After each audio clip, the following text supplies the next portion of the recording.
Chapter 1. The Nation, Boundaries and Definitions. Much has been written about the fact that the issue of nationality did not produce its own Tocqueville, Marx, Weber or Durkheim on the social thinking behind it. Class, democracy, capitalism, and even state were quite closely diagnosed, but nation and nationalism have been neglected, starved of theoretical calories. The main, though not sole, reason for this is that nations, as a synonym for peoples, were perceived as primary, almost natural, entities, in existence since time immemorial. A good many authors, including scholars of history, noted the developments that had taken place in the human groups designated as nations, but these were perceived as minor changes in entities regarded as primeval. Most of these thinkers lived in emerging national cultures, so they tended to think from within them and were unable to examine them from outside. Moreover, they wrote in the new national languages, and were thus held captive by their principal working tool. The past was made to conform closely to the linguistic and conceptual structures molded in the 19th century. As Marx, seeing the social realities of his time, assumed that history was essentially a vast supernarrative of class struggles, so most of the others, principally the historians, imagined the past as the constant rise and fall of eternal nations, and their mutual conflicts thickly and solemnly packed the history books. The new nation-states naturally encouraged and generously funded such imagery and writing, thereby helping to reinforce the contours of the new national identities. Reading the works of the British philosopher John Stuart Mill or the French philosopher Ernest Renan, we encounter some divergent insights, unusual for their time. As early as 1861, Mill wrote, "A portion of mankind may be said to constitute a nationality, if they are united among themselves by common sympathies, which do not exist between them and any others, which make them cooperate with each other more willingly than with other people. Desire to be under the same government, and desire that it should be government by themselves or a portion of themselves, exclusively." Renan, on the other hand, declared in 1882, "A nation's existence is, if you will pardon the metaphor, a daily plebiscite, just as an individual's existence is a perpetual affirmation of life. The nations are not something eternal. They had their beginnings and they will end. A European confederation will very probably replace them." Though both brilliant thinkers were capable of contradictions and hesitations, their awareness of the democratic core in the formation of a nation showed that they understood they were dealing with a modern phenomenon. There was a good reason that these two liberal writers, who viewed mass culture with some trepidation, nevertheless accepted in principle the idea of government by the people. Unfortunately, neither writer went on to publish extensive, methodical inquiries into nationhood. The 19th century was not ready for this. Such famous thinkers on this subject as Johann Gottfried Herder, Giuseppe Mazzini and Jules Michelet did not fully fathom the cunning of national reason, which they mistakenly considered to be ancient or even, at times, eternal. The first to deal with this issue in terms of theory were Marxists of the early 20th century, for ideologues such as Karl Kautsky, Karl Renner, Otto Bauer, Vladimir Ilyich Lenin, and Joseph Stalin. Nationalism was a sucker punch. In its presence, history, the permanent proof of their rightness, seemed to betray them. They had to contend with the strange phenomenon that the prognosis of the great Marx failed to envision. A wave of national demands in Central and Eastern Europe forced them to engage in a discussion that produced intricate analyses as well as hasty conclusions that were always subjected to immediate pari exigencies. The Marxists' significant contribution to the study of the nation was to call attention to the close connection between the rise of the market economy and the crystallization of the nation-state. They argued that the advance of capitalism destroyed autarkic markets, severed their specific social links and opened the way to the development of new species of relations and consciousness. Laissez-faire, laissez-aller, the first war cry of capitalist commerce, did not in its early stages lead to sweeping globalization, but enabled the conditions for the rise of market economies within the framework of the old state structures. These economies formed the basis for the rise of nation-states, with their uniform language and culture. Capitalism, the most abstract form of property control, required, above all, a system of law that sanctified private property, as well as the state power that ensured its enforcement. Significantly, the Marxists did not ignore the psychological aspects of the national changes. From Bauer to Stalin, they involved psychology in their central polemics, though in simplistic terms. For Bauer, the famous Austrian socialist, the nation is the totality of men tied by the community of destiny to the community of character. Stalin, on the other hand, summed up the discussion in more definite terms. A nation is a historically constituted, stable community of people, formed on the basis of a common language, territory, economic life, and psychological makeup manifested in a common culture. This definition is undoubtedly too schematic and not especially well phrased. Nevertheless, this attempt to characterize the nation on the basis of an objective historical process, though not entirely satisfactory, remains intriguing. Does the lack of one element prevent the formation of a nation? And, as is no less relevant to our discussion, is there no dynamic political dimension that accompanies and shapes various stages in the process?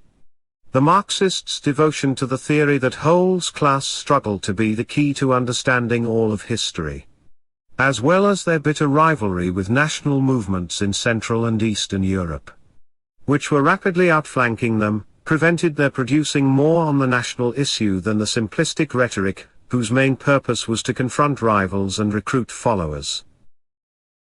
Other socialists who might not have significantly advanced the discussion used their sharp senses to discern the attraction and promise of popular democracy in the formation of the nation. It was they who discovered the seductive symbiosis between socialism and nationalism. From the Zionist Boboroshoff and the Polish nationalist Józef Pilsudski to the Red Patriots Mao Zedong and Ho Chi Minh, the formula of nationalized socialism proved triumphant. In the field of pure research there have been discussions about the nation, as we shall see, but only in the 1950s do we encounter fresh intellectual efforts to deal with the social dimension in the rise of a nation. It was no accident that it was an immigrant who revived the debate. While Marxist thought provided, as it were, a lens through which to observe the nation from the outside, the experience of migration, of being uprooted from one's birthplace, and of living as an alien, a subject minority in a dominant culture, proved an almost indispensable condition for the more advanced methodological tools of observation. Most of the leading researchers in the field of national ideology were bilingual in their childhood or youth, and many were children of immigrant families. Karl Deutsch fled from the Czech Sudetenland region with the coming of the Nazis, and in time found a place in the American academic world. Although his book Nationalism and Social Communication did not attract much attention, it was a significant stage in the further discussion of the concept of the nation. Deutsch had insufficient data, and his methodological apparatus was awkward, but he showed extraordinary intuition in discerning the socio-economic processes of modernization that underlie the formation of the nation. The need for a new kind of communication for the alienated urban masses, uprooted from the array of agrarian forms of communication, prompted the integration or disintegration of national groupings. Mass democratic politics, he argued, completed the consolidation. In Deutsch's second work on the nation, published 16 years later, he continued to develop the thesis in a historical description of social, cultural and political aggregations that underlay the process of nationalization. 3 decades passed after Deutsch's first book before another breakthrough was made in this field of research. The rapid communications revolution in the final quarter of the 20th century, and the gradual conversion of human labor in the West into an activity of symbols and signs, provided a congenial setting in which to re-examine the old issue. It is possible, too, that the first signs of the declining status of classical nationalism, in precisely the territory that had first produced national consciousness, contributed to the appearance of the new paradigms. Two landmark books on the subject appeared in Britain in 1983, Benedict Anderson's Imagined Communities and Ernest Gellner's Nations and Nationalism. From then on, the issue of nationalism would be examined primarily through a socio-cultural prism. The nation became an unmistakable cultural project. Anderson's life, too, was one of wandering across large cultural linguistic expanses. Born in China to an Irish father and an English mother, he was taken to California as a child but was educated mainly in Britain, where he graduated with a degree in international relations, a discipline that led him to divide his time between Indonesia and the United States. His life story resonates in his book on national communities, which critically rejects any position that smacks of Eurocentrism. This attitude led him to assert, though not very convincingly, that the pioneers of national consciousness in modern history were the Creoles, the locally born offspring of settlers in the Americas. For the present purpose, it is the original definition that he offers in his book that is most significant. The nation is an imagined political community, and imagined as both inherently limited and sovereign. Indeed, every community that is bigger than a tribe or a village is imagined, because its members do not know one another. Such were the great religious communities before modern times. But the nation has new tools for people's imaginary belonging to it that were unavailable to the old societies. Anderson reiterates that the advent of the capitalism of printing in the 15th century began to dissolve the long historical distinction between the high sacred languages and the various local vernaculars used by the masses. The language of administration in the European kingdoms also expanded significantly with the advent of printing, laying the groundwork for the future formation of the national territorial languages we know today. The novel and the newspaper were the first players in the new world of communications that began to demarcate the rising national boundaries. The map, the museum, and other cultural amenities would later complete the task of national construction.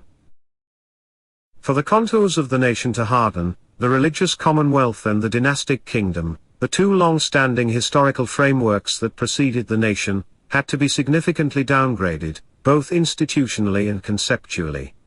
Not only had the status of the great imperial systems and the church hierarchies been relatively weakened, but a significant break had occurred in the religious perception of time, which also affected traditional belief in the divine right of kings. The citizens of the nation, as distinct from the subjects of kingdoms or the tenant farmers in principalities, began to see themselves as equals and, moreover, as rulers of their own destinies, as sovereigns, in other words. Ernest Gellner's Nations and Nationalism may be read as largely complementing Anderson's project. In his writings, too, the new culture is depicted as the principal catalyst in the creation of the nation, and he also viewed the processes of modernization as the source of the new civilization. But before we proceed to Gellner's ideas, we may note that the rule of the outsider, of writing from the margins, applies to him as well. Like Deutsch, he was a young refugee compelled to leave Czechoslovakia with his family on the eve of the Second World War. His parents settled in Britain, where he grew up and became a successful British anthropologist and philosopher. All his writings include the comparative analysis of cultures that marked all his intellectual endeavors. His brilliant, concise book opens with a double definition. 1. Two men are of the same nation if and only if they share the same culture, where culture in turn means a system of ideas and signs and associations and ways of behaving and communicating. 2. Two men are of the same nation if and only if they recognize each other as belonging to the same nation. In other words, nations maketh man, nations are the artifacts of men's convictions and loyalties and solidarities. The subjective aspect must, therefore, complement the objective one. Together they describe an unfamiliar historical phenomenon that had not existed prior to the emergence of the new bureaucratic, industrialized world. Agrarian societies contained discrete cultures that existed side by side for hundreds or thousands of years. The more advanced division of labor, however, in which human activity is less physical and more symbolic, and occupational mobility keeps increasing, undermined the traditional partitions. The world of production demanded for its actual operation homogeneous cultural codes.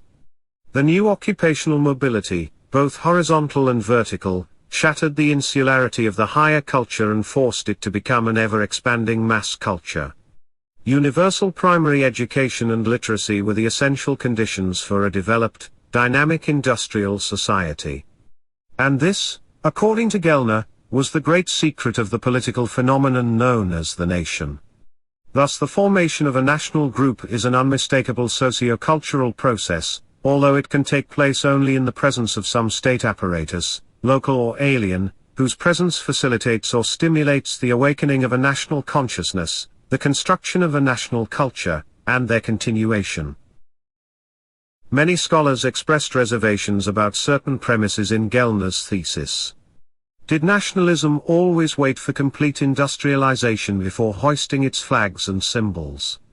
Had there been no national feelings, no aspirations for sovereignty, in early capitalism, before the rise of a complex, developed division of labor? Some of the criticism was persuasive, but it did not detract from Gellner's important philosophical achievement in determining that the advanced consolidation of a nation is closely connected with the formation of a unified culture, such as can exist only in a society that is no longer agrarian and traditional. To define the term nation in light of Anderson's and Gellner's theoretical propositions, as well as some working hypotheses of scholars who followed in their footsteps, it might be suggested that the nation, though its historical rise is multifaceted and fluid, is distinguished from other social groupings in history by several features. 1. A nation is a human group wherein universal education gives rise to a homogeneous mass culture that claims to be common and accessible to all its members. 2. The nation gives rise to a perception of civil equality among all who are seen, and who see themselves as its members. This civil body regards itself as sovereign, or demands political independence in cases where it has not yet achieved that independence. 3. There must be a unifying cultural linguistic continuum, or at least some general idea of such a continuum, between the actual representatives of the sovereign power, or those aspiring to it, and every last citizen. 4. In contrast to the subjects of past rulers, the citizenry that identifies with the nation is conscious of belonging to it, or aspires to be a part of it, with the aim of living under its sovereignty. 5. The nation has a common territory about which the members feel and assert that they are its sole owners, and any attack on it is felt to be as powerful as a threat to their personal property. 6.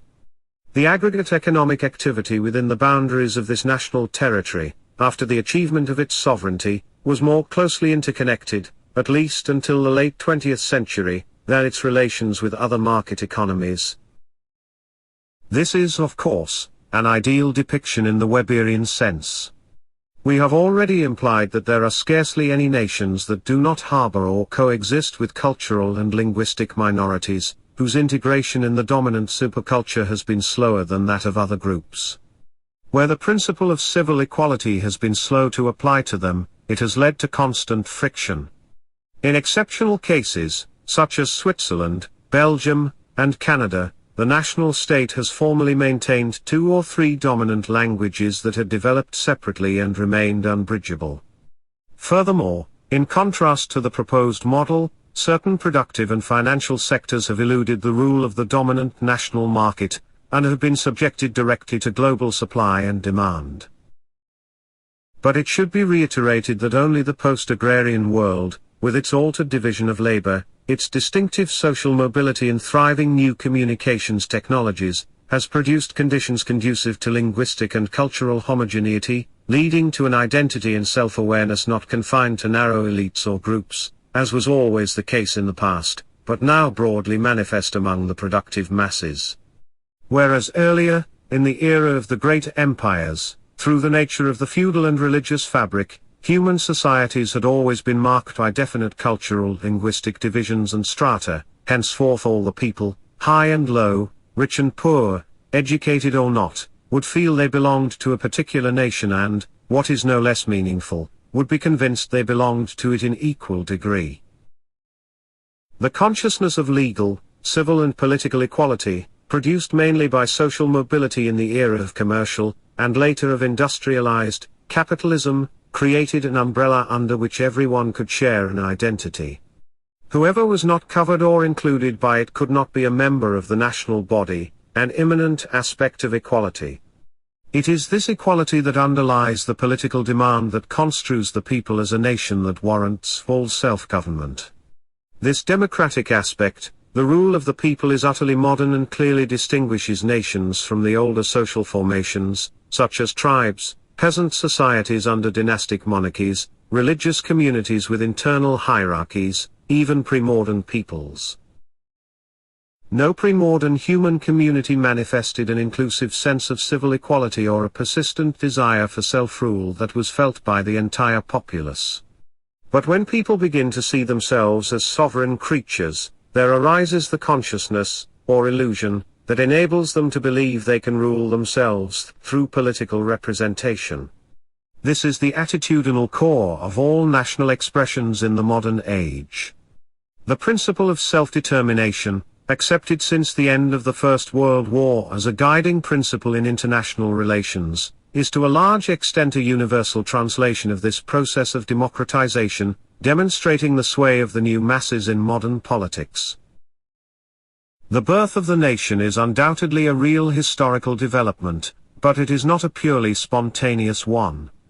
To reinforce an abstract group loyalty, the nation, like the preceding religious community, needed rituals, festivals, ceremonies and myths.